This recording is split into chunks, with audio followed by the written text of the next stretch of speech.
بسم اللہ الرحمن الرحیم اعوذ باللہ من الشیطان الرجیم بسم اللہ الرحمن الرحیم الحمد للہ رب العالمین والصلاة والسلام علی اشرف الانبیاء والمرسلین وعلی اہل بیتہ الطیبین الطاہرین المعصومین المظلومین ولعنۃ اللہ علی اعدائہم اجمعین اما بعد فقد قال اللہ تبارک وتعالی فی محکم کتابہ المجید وفرقانہ الحمید بسم اللہ الرحمن الرحیم قل لا اسألکم علیہ اجرا الا المودۃ فی القربى۔ مومنین کرام، ہماری گفتگو خطبہ فدق پر آ کر ختم ہوئی تھی اور خلیفہ نے جو جواب دیا تھا وہ بعض روایتوں کے مطابق یہی تھا کہ لا نورثو، پیغمبر نے فرمایا کہ ہم میراث میں کچھ نہیں چھوڑ کر جاتے، ما ترکنا ہو صدقہ، جو کچھ ہم چھوڑ کر جاتے ہیں وہ صدقہ ہوتا ہے۔ لیکن بعض دیگر روایات کے اندر اور بھی جملے ملتے ہیں اور کچھ علماء اہل سنت اس روایت کے ذریعے اعتراض بھی کرتے ہیں۔ وہ کہتے ہیں کہ آپ کی کتابوں کے اندر خود یہ حدیث رسول موجود ہے کہ نبی نے فرمایا ہے کہ جو کچھ ہم چھوڑ کر جاتے ہیں وہ نہ مال و دولت ہوتا ہے، نہ جاہ و شہرت ہوتا ہے، نہ حکومت اور اقتدار ہوتا ہے، بلکہ ہم جو چھوڑ کر جاتے ہیں وہ علم اور کتاب اور نبوت ہوتی ہے۔ اس لیے خود آپ کے اپنے کتابوں کے اندر آپ کے علماء نے اس بات کا اعتراف کیا ہے اور اس حدیث کو ذکر کیا ہے کہ نبی اکرم مال چھوڑ کر نہیں جاتے۔ اس کا مطلب یہ ہوا کہ فدق اگر میراث رسول کے اندر تھا تو پھر وہ حضرت زہرا سلام اللہ علیہ کو نہیں ملنا چاہیے، چونکہ پیغمبر نے خود یہ فرمایا ہے کہ ہم مال چھوڑ کر نہیں جاتے ہیں۔ اور اس کے لیے ایک حدیث میں آپ کی خدمت میں کوٹ کروں، اور یہ بعض روایتوں کے مطابق خود خلیفہ نے اس وقت جواب کے طور پر بھی یہ بات پیش کی تھی۔ کہتے ہیں کہ میں نے رسول اکرم سے سنا تھا کہ نحن معاشر الانبیاء لا نورث، ہم گروہ انبیاء وہ ہیں کہ جو وارث نہیں بناتے، ذهبا ولا فضة، نہ سونے کا کسی کو وارث بناتے ہیں نہ چاندی کا، ولا دارا ولا عقارا، اور نہ ہی کسی گھر کا ہم کسی کو وارث بناتے ہیں اور نہ ہی کسی باغ کا۔ وَإِنَّمَا نُوَرِّثُ الْكِتَابَ وَالْحِكْمَةَ وَالْعِلْمَ وَالنُّبُوَّةَ، اور صرف ہم وارث بناتے ہیں تو کتاب، حکمت، علم اور نبوت کا۔ تو اس کا مطلب یہ ہوا کہ نبی اکرم یہ خود اس حدیث کے اندر بیان فرما رہے ہیں کہ ہم ان چیزوں کو چھوڑ کر جاتے ہیں، اور یہ حدیث اگر جھوٹی حدیث ہے تو پھر آپ کی کتابوں کے اندر اس طرح کی حدیثیں کیوں موجود ہیں؟ پہلی بات یہ ہے کہ بہت سارے مختلف مواقعوں پر مختلف طریقے سے انسان گفتگو کرتا ہے۔ رسول اکرم نے اگر یہ حدیث بیان فرمائی بھی تھی تو دیکھنا پڑتا ہے کہ کس موقع محل کی مناسب بیان فرمائی تھی۔ ظاہر سی بات ہے کہ اگر یہ لوگ سوال کریں گے کہ کیا آپ میراث میں مال و دولت چھوڑ کر جائیں گے، تو رسول اکرم ظاہر سی باتیں فرمائیں گے کہ میں جو ہدایت لے کر آیا ہوں میں وہ ہدایت چھوڑ کر جاؤں گا، میں جو دین لے کر آیا ہوں وہ دین چھوڑ کر جاؤں گا، میں علم چھوڑ کر جاؤں گا، میں کتاب چھوڑ کر جاؤں گا۔ یہ مال و دولت سے کیا لینا دینا؟ تو ظاہر سی بات ہے کہ ہمیں دیکھنا پڑتا ہے کہ کس ماحول اور کس موقع کے اوپر پیغمبر نے کون سا جملہ ارشاد فرمایا۔ مثال کے طور پر اگر پیغمبر کا اس جملے کو ہم لے لیتے ہیں، جبکہ جو جملہ خود قرآن کریم میں بھی موجود ہے کہ پیغمبر نے فرمایا کہ انما انا بشر مثلکم، میں صرف اور صرف تمہاری طرح کا بشر ہوں۔ اگر انسان صرف اس جملے کو اٹھا لے تو اس کا مطلب یہ ہوا کہ پھر پیغمبر سے نعوذ باللہ جیسے ایک عام انسان سے، ایک عام بشر سے غلطیاں ہو سکتی ہے تو پیغمبر سے بھی نعوذ باللہ ہو سکتی ہے۔ لیکن ہمیں پوری بات کو سمجھنا ہوگا اور موقع محل کو دیکھنا ہوگا کہ پیغمبر نے جملہ کس وقت ارشاد فرمایا۔ اسی طریقے سے اس حدیث کا بھی معاملہ ہے۔ ظاہر سی بات ہے کہ اگر ہم پیغمبر سے ہٹ کر کسی عالم کی بات کریں کہ فلاں عالم، فلاں آیت اللہ، فلاں مجتہد کا انتقال ہو گیا، اس نے اپنے میراث میں کیا چھوڑا، تو جب کسی مرجع کی، کسی مجتہد کی، کسی عالم کی بات کی جائے گی تو اس کی میراث سے مراد یہ ہوگا کہ اس نے کتنی کتابیں لکھی ہیں، اس نے کتنی چیزیں اپنے فالوورز کے حوالے کی ہیں، کتنا اس نے علم کا ذخیرہ چھوڑ کر وہ اس دنیا سے رخصت ہوا ہے، کتنے اس نے درس دیے تھے، درس خارج دیے تھے، کتنے شاگردوں کو اس نے چھوڑا ہے۔ ظاہر سی بات ہے کہ اس حوالے سے بات کی جائے گی۔ لیکن اگر ہم میراث کو اس معنی میں لیں کہ بہرحال وہ عالم بھی کچھ نہ کچھ کمایا کرتا ہوگا، اس کے پاس کچھ نہ کچھ مال موجود ہوگا، بہرحال کسی گھر میں رہتا ہوگا، کوئی سواری اس کے پاس موجود ہوگی، تو وہ کسے ملے گا؟ تو کبھی بھی کوئی عقل رکھنے والا شخص وہ یہ نہیں کہے گا کہ وہ بھی لوگوں میں تقسیم کر دیا جائے گا اور وہ بھی سارے شاگردوں میں بانٹ دیا جائے گا، بلکہ ہر عقل مند انسان یہی کہے گا کہ وہ جو ان کی ذاتی چیزیں تھیں وہ ان کی جو خونی رشتہ دار ہے اور ان کے جو قریبی عزیز ہیں انہی کو دیا جائے گا، جو ان کے وارث زندہ ہیں ان تک وہ مال ملے گا۔ اسی طریقے سے یہ حدیث بھی ہے، پیغمبر اکرم ظاہر سی بات ہے کہ اس دنیا میں ہدایت دینے کے لیے آئے تھے، قرآن لے کر آئے تھے، لوگوں تک صحیح دین پہنچانا چاہتے تھے، تو جو پیغمبر چھوڑ کر گئے ہیں وہ ان کا اپنا حقیقی دین اور ان کا علم اور ان کی حکمت بھری باتیں ہیں۔ لیکن اگر ان کی ذاتی زندگی کو دیکھا جائے تو ظاہر سی بات ہے کہ پیغمبر کسی گھر میں رہتے تھے، پیغمبر کے پاس ممکن ہے کوئی سواریاں ہوں، ممکن ہے کچھ لباس ہو، تو وہ کسے ملے گا؟ تو وہ امت میں تو تقسیم نہیں کیا جائے گا، وہ عوام کو تو نہیں دے دیا جائے گا، وہ اولاد ہی میں تقسیم کیا جائے گا۔ اسی لیے جب قرآن کریم نے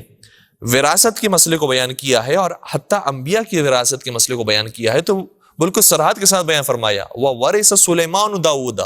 سلیمان علیہ السلام وارث بنے ہیں داؤد علیہ السلام کے مال کے۔ تو اس کے اندر کوئی دو رائے نہیں ہے کہ جو ذاتی مال ہوتا ہے اس کا وارث ان کا خونی رشتہ دار، ان کا بیٹا، ان کی اولاد ہی بنتی ہے۔ اور اگر ابھی بھی یہ مسئلہ کسی کے لیے واضح نہ ہوا ہو تو میرا سوال بہت سادہ سا ہے، حضرت آدم علیہ السلام اگر اس دنیا سے گئے ہیں تو ان کا وارث کون بنا؟ حضرت حوا علیہ السلام اللہ علیہ اس دنیا سے گئی تو ان کا وارث کون بنا؟ اسی طریقے سے آپ آگے بڑھتے جائیے، حضرت نوح علیہ السلام اس دنیا سے گئے تو ان کا وارث کون بنا؟ حضرت ابراہیم علیہ السلام کے مال کا وارث کون بنا؟ کیا حضرت اسماعیل اور حضرت اسحاق کے علاوہ حضرت ابراہیم کے مال کا کوئی وارث بنا؟ یہ اسی طریقے سے حضرت موسیٰ کی ہم بات لیں، حضرت عیسیٰ علیہ السلام کی ہم بات کریں تو جو اس دنیا سے گیا ہے، حضرت عیسیٰ علیہ السلام تو بہرحال اس دنیا میں اس عالم میں موجود ہیں، ساتویں بعض روایتوں کے مطابق چوتھے آسمان پر حضرت عیسیٰ علیہ السلام زندہ ہے۔ لیکن ہم ان افراد کی بات کر رہے ہیں کہ جو انبیاء تھے اور اس دنیا سے رخصت ہوئے اور قرآن نے ان کا ذکر بھی کیا ہے، تو ان کا وارث کون بنا؟ کیا امت وارث بنی؟ کیا ان کی قوم وارث بنی؟ اور پھر ایک اور عجیب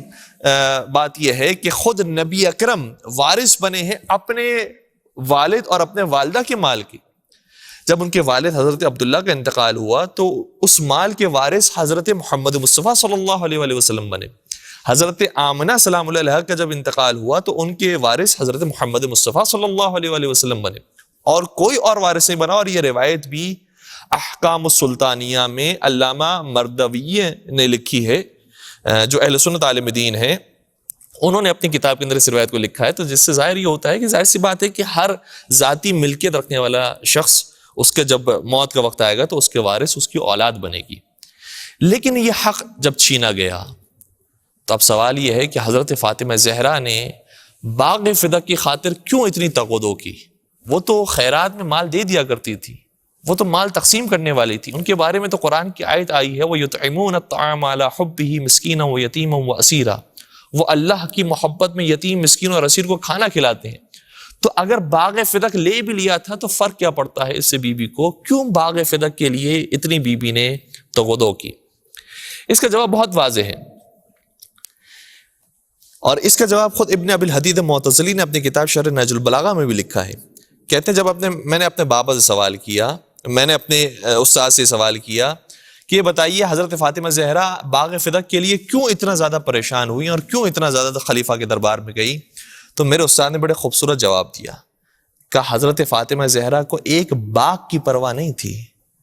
بلکہ اس باغ کے ذریعے اگر خلیفہ مان جاتا ہے کہ یہ حق فاطمہ زہرا کا ہے تو دوسرے مرحلے پر پھر خلافت کی بات آتی کہ خلافت جس کے اوپر تم نے قبضہ کیا ہے وہ پھر کس کا حق ہے؟ وہ بھی تو تمہارا حق نہیں ہے، وہ بھی تو حضرت علی مرتضیٰ کا حق ہے۔ اس لیے یہ باغ فدق پہلی سیڑھی تھی اس دوسری سیڑھی تک پہنچنے کے لیے۔ اگر اس پر ہی خلیفہ نہیں تیار ہوتا ہے کہ یہ باغ ہم تمہیں نہیں دیں گے تو اس کا مطلب یہ ہے کہ خلافت تو پھر وہ دے ہی نہیں سکتا۔ جب ایک واضح سی تحریر کو اس نے نہیں تسلیم کیا، واضح سی بات کو اس نے نہیں مانا ہے، تو پھر خلافت کی بات کو وہ کس طریقے سے مان سکتا ہے؟ اور پھر دوسری بات یہ ہے کہ باغ فدق کوئی چھوٹی ملکیت نہیں تھی۔ بعض روایتوں کے مطابق اس کی سالانہ درآمد جو اس سے حاصل ہوتی تھی وہ 24,000 دینار تھی، 24,000 دینار۔ اور اس زمانے میں 100 دینار پر ایک غلام آزاد ہو جاتا تھا۔ ایک غلام کی قیمت 100 دینار سے زیادہ نہیں ہوتی تھی، جو دیت ایک پورے مکمل شخص کی ہوتی تھی وہ 100 دینار سے زیادہ نہیں ہوتی تھی۔ تو گویا ایک آدمی کی اگر ہم پوری قیمت اس زمانے میں رکھیں، ایک غلام کی قیمت رکھیں تو وہ 100 دینار ہے، اور اس باغ کی جو سالانہ درآمد ہے وہ 24,000 دینار ہے۔ اس قدر زیادہ اس کی درآمد بیان کی گئی، اور یہ کم سے کم درآمد ہے، ورنہ بعض روایتوں کے مطابق 70,000 دینار اس کی سالانہ درآمد تھی۔ تو یہ ایک بہت بڑا باغ تھا اور بہت زرخیز باغ تھا کہ جس کے اوپر قبضہ کیا گیا۔ اور اگر ہم دوسری طرف سے دیکھیں کہ خلیفہ اس باغ کو چھوڑ دیتا ہے تو پھر اس کا انجام کیا ہوتا ہے؟ وہ جو اتنا زیادہ اس کے پاس مال آ رہا تھا، اور جس کی وجہ سے ہم نے پہلے بھی آپ کی خدمت میں عرض کیا کہ جو خواتین لشکر اسامہ میں ظاہر سی بات نہیں گئی تھی اور مدینہ میں رہ گئی تھی، ان تک وہ مال پہنچا رہا تھا، تو وہ مال ان تک کیسے پہنچاتا اور انہیں کیسے خوش کرتا کہ جس کے بعد وہ خواتین اپنے مردوں کے کانوں میں یہ بات ڈالتی ہیں کہ یہ خلیفہ بھی بہت اچھا خلیفہ ہے، یہ تو ہمیں پیسے دیتا ہے، یہ تو ہمیں مال دیتا ہے۔ تو اب اس بات کو سمجھنے کے لیے ہم ایک روایت آپ کی بیان کریں کہ یہ فدق کا مال کوئی چھوٹا مال نہیں تھا، اور اس کی وجہ سے حکومت اس زمانے میں خلیفہ کی چل رہی تھی۔ یہ ثابت ہوتا ہے اس روایت سے جو خود کتب اہل سنت کے اندر موجود ہے۔ ایک حوالہ ہم آپ کی بیان کر رہے ہیں، سیرہ حلبی میں جلد نمبر 3 صفحہ نمبر 488 کے اوپر یہ روایت موجود ہے کہ جب خلیفہ نے بی بی کا خطبہ سننے کے بعد یہ طے کیا کہ میں یہ باغ بی بی کے حوالے کرنا چاہتا ہوں، اور لکھ کر تیار کر دیا نامہ کہ یہ باغ میرا حق نہیں ہے، یہ حضرت فاطمہ زہرا سلام اللہ کا حق ہے، تو پھر کیا ہوا؟ انہ رضی اللہ تعالی عنہ، یہ بھی آپ عجیب بات ہے سماعت فرمائیے گا کہ کس کس کو رضی اللہ کہا جا رہا ہے۔ جو پہلے خلیفہ ہیں کتب لہا بفدق، انہوں نے فدق لکھ کے دے دیا حضرت زہرا سلام اللہ کو۔ ودخل علیہ عمر رضی اللہ تعالی عنہ، اور پھر ان کے پاس خلیفہ ثانی آئے، فقال ما ھذا، خلیفہ اول سے سوال کیا کہ یہ کیا ہے تمہارے ہاتھ میں؟ فقال، تو خلیفہ نے جواب دیا، کتاب کتبتہ لفاطمۃ، میں نے ایک تحریر لکھی ہے فاطمہ زہرا سلام اللہ کے لیے، بمیراثھا من ابیھا، کہ جو ان کی اپنی میراث تھی جو انہیں اپنے بابا سے ملی تھی۔ فقال، اب اس جملے پر توجہ فرمائیے گا، تو پھر خلیفہ ثانی نے کہا، مماذا تنفق علی المسلمین، اگر تم نے یہ باغ فاطمہ کے حوالے کر دیا تو ہم مسلمانوں کو کہاں سے کھلائیں گے اور کہاں سے انہیں خوش کریں گے؟ وقد حاربتک العرب، جبکہ ہماری عربوں سے جنگ ہو رہی ہے۔ عربوں سے جنگ سے مراد وہ جو کافر ہیں، ان سے جو جنگ پر لشکر اسامہ گیا ہوا ہے، یا بہرحال جو عرب ہیں ان سے جو جنگ ہو رہی ہے، اس کے پیسہ ہمارے پاس کہاں سے آئے گا؟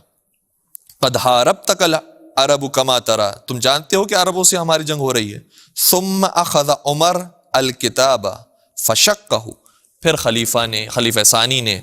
اس تحریر کو اپنے ہاتھوں میں لیا اور اسے پھاڑ کر ٹکڑے ٹکڑے کر دیا۔